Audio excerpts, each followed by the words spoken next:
शिरूर भीमाशंकर राज्य महामार्गावरील खेड तालुक्यातील रेटवडी घाट ते गोसासी रस्त्यावर रेडीमिक्स कॉन्क्रीट व खडी क्रेशर प्लांटच्या गाड्यांमधून सांडणाऱ्या सिमेंट कॉन्क्रीटमुळे रस्ते अक्षरशः मृत्यूचे सापळे बनले आहेत। या गंभीर समस्येची दखल घेत पुणे जिल्हा परिषद गटनेते तथा खेड तालुका कृषी उत्पन्न बाजार समितीचे सभापती ॲडव्होकेट विजयसिंह बाबासाहेब शिंदे पाटील यांनी आज तातडीने घटनास्थळी धाव घेत प्रशासनाची झाडाझडती घेतली।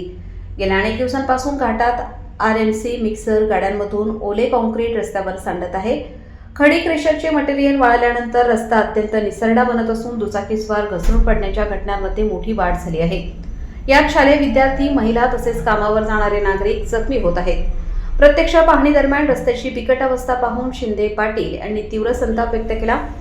रस्त्यावर सांडलेले सिमेंट कॉन्क्रीट जेसीबीच्या साहाय्याने तात्काळ हटवून रस्ता धुवून स्वच्छ करणे, नियमबाह्य पद्धतीने मटेरियल सांडणाऱ्या आरएमसी गाड्या व कंत्राटदारांवर दंडात्मक कारवाई करणे, भविष्यात असा प्रकार होणार नाही याची लेखी जबाबदारी प्रशासनाने घेणे, अन्यथा संबंधित गाड्यांची वाहतूक रोखून धरण्याचा इशाराही त्यांनी दिला।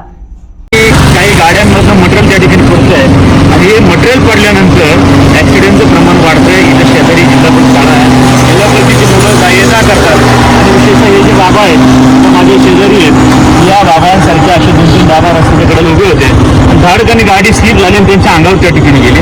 मोठा अपघात होण्याची शक्यता आहे। यापूर्वी 2-3 अपघात त्या ठिकाणी झालेत। सडवस्ती आहे, लोक स्पीडने त्या ठिकाणी असतात आणि जर गाडी स्लिप झाली तर मोठा अनर्थ होऊ शकतो, एखाद्याच्या जीवाशी खेळ होऊ शकतो। या संदर्भात सगळे ग्रामस्थ आम्ही इथं आंदोलन करतोय। संबंधित अधिकाऱ्यांना तात्काळपणे फोन केलाय आणि त्यांनी सांगितलं की संबंधितांना सूचना देऊन तातडीने हे सगळं राडारोडा गोळा करू आणि भविष्यामध्ये हा राडारोडा होणार नाही या दृष्टीने काळजी घेऊ, अशा प्रकारची ग्वाही संबंधित अधिकाऱ्यांनी आता आमच्या सगळ्यांच्या सोबत त्या ठिकाणी दिलेली आहे। आणि पुढच्या 8 दिवसामध्ये याच्यावर ठोस कारवाई झाली नाही तर मग वेगळ्या पद्धतीने आम्हाला पवित्र त्या ठिकाणी घ्यावं लागेल।